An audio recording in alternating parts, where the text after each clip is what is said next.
नमस्कार, मैं राजू और द हिंदू टॉक्स में आप सभी का एक बार फिर से स्वागत है। एक बार फिर से मंदिर का जो मामला है वो तूल पकड़ता हुआ दिख रहा है। और आप पूछिएगा कि भाई मंदिर का मामला तो बेसिकली हिंदुस्तान में वो भगवान श्री राम के मंदिर का ही मामला था। जी नहीं, एक और मंदिर का मामला है जो कि अब तूल पकड़ रहा है और कई वर्षों से तूल पकड़ रहा है। अभी जाकर के वो अपने चरम पर जा रहा है, धीरे धीरे वो सोल्यूशन की तरफ अब बढ़ेगा। और वो मामला है काशी के ज्ञान व्यापी मंदिर परिसर का। जी हाँ, आपने ठीक सुना, ज्ञान व्यापी मंदिर ही है, क्योंकि ज्ञानवापी शब्द कोई उर्दू शब्द नहीं है। ज्ञानवापी शुद्ध रूप से संस्कृत शब्द है और ज्ञानवापी हिंदू मंदिर ही हो सकता है, कोई मस्जिद नहीं हो सकता। आपको मालूम होगा कि ये बात मैं नहीं कह रहा हूं, इस देश की सबसे बड़ी संस्था जो है, जो आर्कियोलॉजी से संबंधित कार्य संपादित करती है, और वो सरकारी संस्था है आर्कियोलॉजिकल सर्वे ऑफ इंडिया।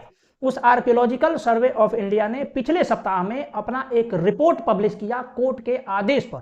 दरअसल पिछले कई महीनों से कोर्ट के आदेश पर आर्कियोलॉजिकल सर्वे ऑफ इंडिया पूरे उस ज्ञानवापी परिषद का सर्वेक्षण कर रही थी। और उस सर्वेक्षण के दरमियान जितने भी उनको चीजें मिली, उन चीजों को एक रिपोर्ट बना करके पब्लिक करने के लिए जब कोर्ट में पेश हुआ, तो अंजुमन इंतजामिया जो ज्ञानवापी तथाकथित मस्जिद का केस लड़ रही है, उसने कोर्ट से कहा कि इसको पब्लिक नहीं करना चाहिए। लेकिन कोर्ट ने उनके बात को नहीं माना और कोर्ट ने ऐसा आदेश दिया कि नहीं, आप रिपोर्ट को पब्लिक कर सकते हैं। और जब रिपोर्ट पब्लिक हुआ तो सबकी आंखें खुली की खुली रह गई, क्योंकि रिपोर्ट में ऐसे ऐसे फोटोज मिले जो आप देख करके दंग रह जाएंगे। जिसमें गदा का फोटो मिला, हनुमान जी का फोटो मिला, खंडित शिवलिंग मिला, खंडित श्री कृष्ण जी का फोटो मिला, और जितने भी हिंदू चिन्ह है, प्रतीक चिन्ह है, उन प्रतीक चिन्हों से भरा हुआ भी बहुत सारे फोटोज मिले। एक शिलापट लिखा मिला जिस पर स्पष्ट रूप से श्री राम लिखा हुआ आपको दिखाई भी दे रहा है।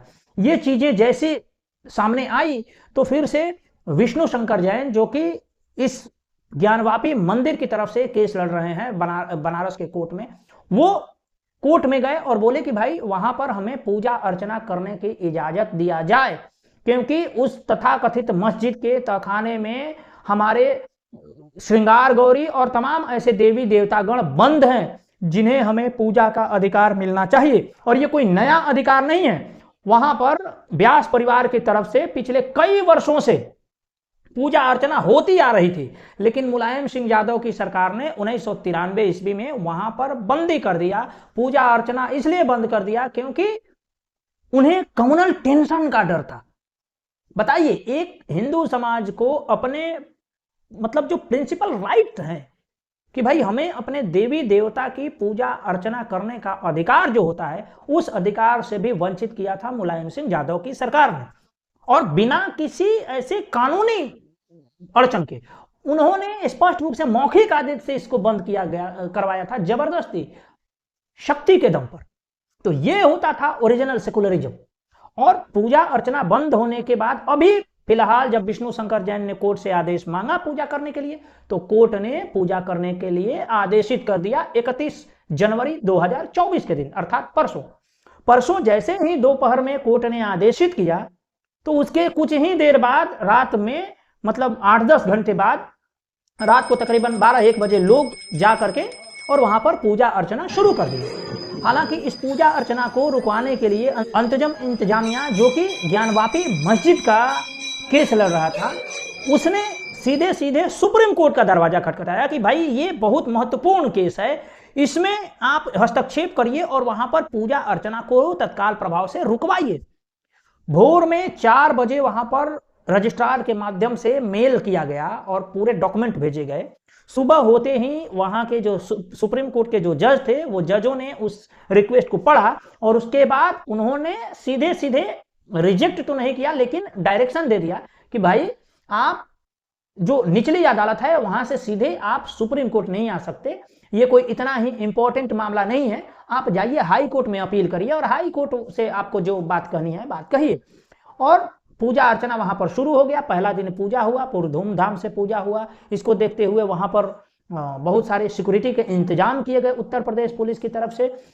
और जैसे ही ये आदेश आया कोर्ट का कि भाई ये यहाँ पर पूजा अर्चना शुरू होगा, तो कुछ लोग हिंदू पक्ष के लोग गए और वहां पर जो बोर्ड लगा था जहां पर ज्ञानवापी मस्जिद लिखा हुआ था, उस ज्ञानवापी मस्जिद के स्थान पर हटा करके और मंदिर शब्द का से उसको बंद कर दिया। और निश्चित रूप से अगर मैं भी होता तो मैं भी यही चाहता कि उसे मस्जिद क्यों कहा जाए, वो एक मंदिर ही है। और ये बात हम नहीं, archaeological survey of India ASI ने भी कह दिया है। तो निश्चित रूप से जब मंदिर है तो वहां पर ज्ञानवापी मंदिर ही लिखा जाना चाहिए। हालांकि उसको लेकर के जिन कार्यकर्ताओं ने वहां पर बोर्ड चिपकाया था उन पर पुलिस की तरफ से काफी दबाव बनाया जा रहा है कि आप ऐसे कार्यों में सम्मिलित ना होइए। और जब मंदिर का मुद्दा चल ही रहा है तो एक और केस आ गया है, वो मद्रास हाई कोर्ट का। मद्रास हाई कोर्ट के पास एक ऐसी अपील गई थी कि भाई हिंदुओं के मंदिरों में बहुत सारे गैर हिंदू घुस जाते हैं और वो तमाम ऐसे कार्य करने लगते हैं मंदिर परिसर के अंदर में जो कि गैर हिंदू के लिए अलाउ नहीं होना चाहिए एक हिंदू परिसर के अंदर में, हिंदू मंदिर परिसर के अंदर में। जैसा कि आपने देखा होगा कि कई बार कहीं मंदिरों में जाकर नमाज पढ़ने की भी चेष्टा की गई जिससे कम्युनल टेंशन बढ़ने का भी डर था। दूसरा नंबर, कई मंदिरों में जाकर के रील्स टिकटॉक वगैरह बनाए जाने लगे। कई मंदिरों में ऐसे विधर्मी भी घुसने का प्रयास करने लगे, जैसा कि आप पुरी के जगन्नाथ मंदिर में एक विधर्मी घुसने का प्रयास किया कि भाई, जबकि वहां पर स्पष्ट रूप से लिखा हुआ था कि गैर हिंदुओं का घुसना मना है। ये जब मामला मद्रास हाई कोर्ट के पास गया तो मद्रास हाई कोर्ट ने स्पष्ट रूप से निर्देश दिया और स्पष्ट रूप से कहा कि कोई भी मंदिर है वो कोई पिकनिक या टूरिस्ट स्पॉट नहीं है। और जिस तरीके से और सारे कल्ट को, रिलीजन को, अपने मत को प्रोटेक्शन के लिए और प्रचार करने का अधिकार है, उसी तरीके से हिंदू समाज को भी अपने मठ मंदिर और अपने धर्म के प्रचार प्रसार और उसके प्रोटेक्शन का अधिकार भी है। और ये कहते हुए जो वहां का तमिलनाडु का जो मंदिर इंडोमेंट का जो विभाग है, जो मंदिरों पर कंट्रोल करता है, जी हाँ, ऐसे भी सरकार है जो केवल मंदिरों को कंट्रोल करते हैं और वहां से चढ़ने वाले चढ़ावा को तमाम अपने तृप्तिकरण और तुष्टिकरण के योजनाओं में प्रयोग लाते हैं।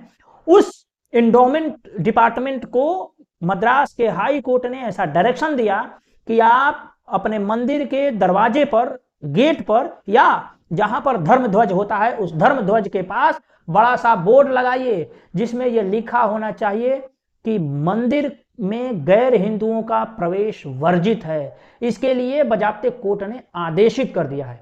हालांकि इससे पहले भी बहुत सारे मंदिर अपने स्तर से ऐसे बातें लिखते हैं कि इस मंदिर परिषद में हिंदुओं का प्रवेश वर्जित, गैर हिंदुओं का प्रवेश वर्जित है।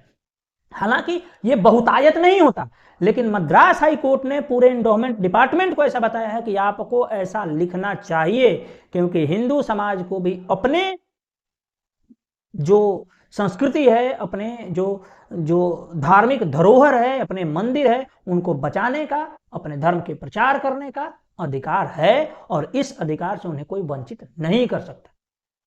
और जहां तक ज्ञानवापी मंदिर परिसर का मामला है तो मैं भी मानता हूं कि इस मामले का जल्द से जल्द निपटारा होना चाहिए। और केवल यही मामला क्यों, जितने भी और मंदिरें तोड़कर मस्जिदें तामील की गई हैं, मस्जिदें बनाई गई हैं, मैंने उर्दू शब्द इसलिए प्रयोग किया क्योंकि तामील करना ही उनके लिए ज्यादा बेहतर है। तो हमारे मंदिरों को खंडित कर करके जितनी मस्जिदें बनाई गई हैं, या यूं कहें कि एक ढांचा बनाया गया है ऊपर से केवल गुंबद खड़ा कर करके, उन्हें यथाशीघ्र हमें हमारे समाज को अर्थात हिंदू समाज को रिटर्न कर देना चाहिए। और मैं ये मानता हूं कि ये बातें मुस्लिम समाज यथाशीघ्र समझ जाए तो ज्यादा बेहतर होगा, क्योंकि हिंदू अब दावों को छोड़ने वाला नहीं है, वो अपने दावों को और विस्तार करेगा। और जैसा कि कई लोग ऐसा कहते हैं कि 3 नहीं तो 30,000, हाँ निश्चित रूप से जहां जहां भी हिंदुओं के धर्म स्थलों को तोड़ा गया है उन्हें वापस लाना ही होगा। और ये हिंदुओं का एक दृढ़ संकल्प है, इसे कोई रोक नहीं सकता। और ये भी ध्यान में रखिए कि कोई भी ऐसी संस्था का ऐसा हक नहीं बनता उनको, चाहे वो RSS हो, विश्व हिंदू परिषद हो, बजरंग दल हो, या कोई बीजेपी जैसी कोई पार्टी ही क्यों ना हो, कि ये कह दे कि हमें मथुरा, काशी और अयोध्या दे दो, बाकी हम भूल जाएंगे। नहीं, हम कोई भी चीज भूलने वाले नहीं है। जो समाज अपने इतिहास में हुए अपने ऊपर बर्बरता को भूल जाता है वो समाज नष्ट हो जाता है। इसीलिए हमें सभी मंदिर चाहिए जिन मंदिरों को तोड़ करके गुंबद बनाई गई है। हालांकि आप क्या सोचते हैं इन मुद्दों के बारे में, आप हमें कमेंट बॉक्स में अवश्य लिख सकते हैं। अगर वीडियो अच्छा लगा तो लाइक, शेयर और सब्सक्राइब भी करिए, अपने दोस्तों को शेयर करिए। आपका बहुत बहुत आभार। नमस्कार।